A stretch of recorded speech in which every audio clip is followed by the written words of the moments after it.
السلام علیکم ورحمۃ اللہ وبرکاتہ نحمدہ ونصلی علی رسولہ الکریم اما بعد اعوذ باللہ من الشیطان الرجیم بسم اللہ الرحمن الرحیم۔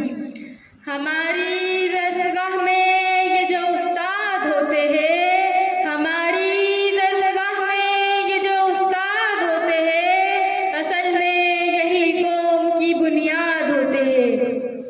سنے روداد ہم جب بھی کسی کی کامیابی کی، سنے روداد ہم جب بھی کسی کی کامیابی کی، ہر ایک روداد میں یہ مرکزی کردار ہوتے ہیں۔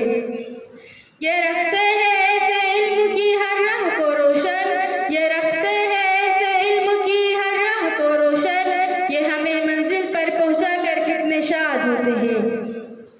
جناب صدر و میرے عظیم ساتھی، السلام علیکم۔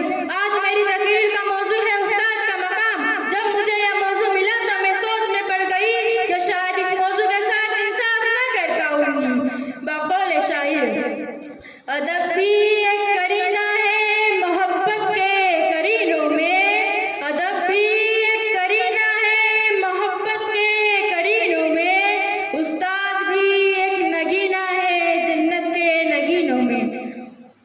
استاد اور شاگرد کا رشتہ ایک ایسا رشتہ ہے جس کی مثال دنیا میں کوئی نہیں۔ استاد وہ ہے جو بنجر زمین کو کھلیان بنا دے، پتھر کو تراش کر ہیرا بنا دے۔ الغرض کے استاد واجب الاحترام بھی ہے۔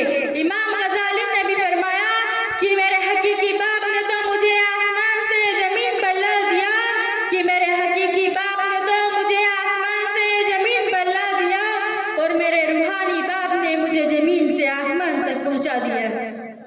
جناب صدر،